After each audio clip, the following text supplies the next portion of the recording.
Property Talk by Steve Van Derodar. Cashing in on student housing. It is June again.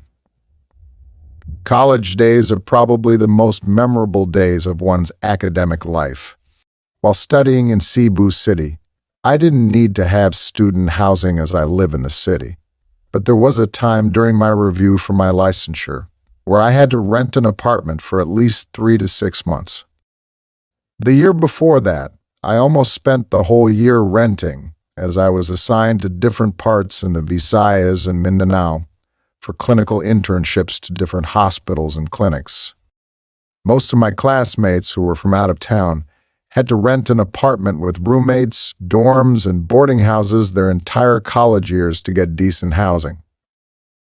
For many parts of the country, I suppose Metro Manila as well as Cebu, Baguio, and Cagayan de Oro cities, are few of those with the largest enrolled students. Statistically, these are key areas for the student housing sector. For years, housing demands among students posted continuous growth. We have also an increasing number of foreign students, largely from South Korea, India, China, and Iran.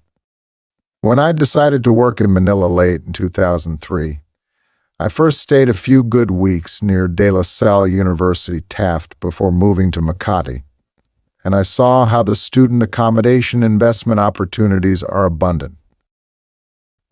The whole stretch of Taft is just as lively, where colonies of students enrich the academic hubs of Metro Manila.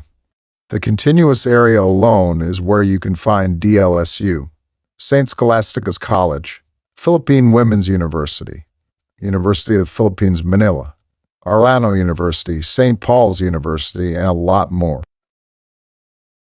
Collectively, they are called University Belt, where clusters of academic schools are concentrated in one area.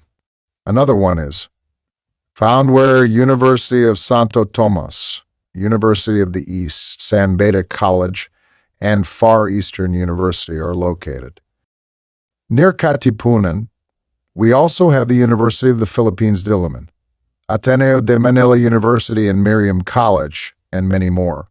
Among these higher education schools, Santo Tomas University topped the list with 8,000 enrollees in 2018.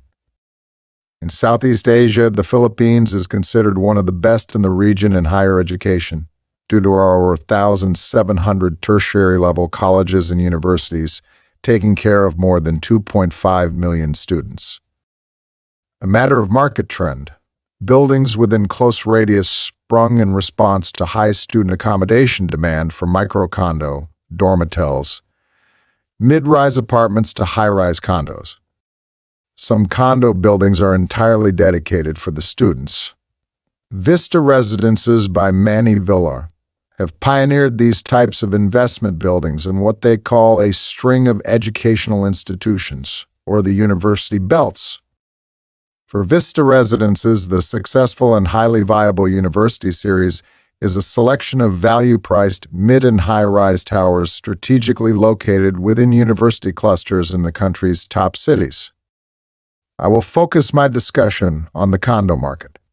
There are few other accommodations available, but what is so fantastic with these developments is the fact that for investors, it is giving them a good tenant base that could rent averagely for 15,000 pesos and up. For investors, it means it pays the mortgage plus an income. These developments can give you a clever illustration of a cash flow from rental income minus expenses. The annual cash flow is achieved by monthly cash flow times 12 months, and annual cash flow divided by total investment would result in cash-on-cash return of investment, ROI.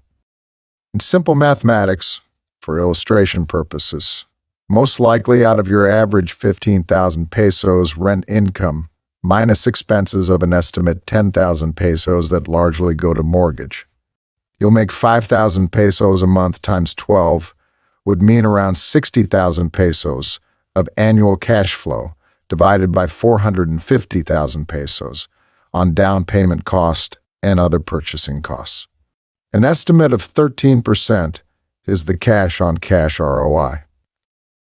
Figures are just estimates, but can illustrate investment figures. I have a few clients who chose to put their investments in the student housing sector and are quite satisfied with their business intuition. They bank on what is called a necessity. As a sign of their adherence to the booming market, some of them have purchased multiple units and cashing in on the student housing. There is really an opportunity with the student accommodations as parents provide monthly checks, customarily all paid at once for the year. Of course, some of them are using their parents' condo units which were bought for them. You can say that it is not for all as it becomes pricey, but there is really a significant fraction of those who believe in safe and secure housing.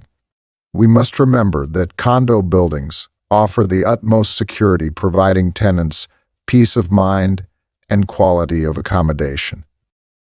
Due to my global acquaintance in real estate trends, I do receive regular emails on subsector reports and found that student housing is one of the steady market segments supporting a demand and providing sound profitability. You could be the very person intrigued with this fact and is keen on testing the waters. There is cash in the student housing. Stevenson's experience in Philippine real estate spans more than 15 years. He has been involved in horizontal, vertical, vacation, and commercial properties. He has worked as an international property specialist to markets in Asia, Europe, and North America with Ayala Land, Federal Land, and Century Properties. Through Phil House Hunters, he offers real estate investment opportunities, marketing, and consultancy, with a key focus to Metro Manila and Mega CBU areas. Visit www.philhousehunters.com. Email at derodarsales@gmail.com.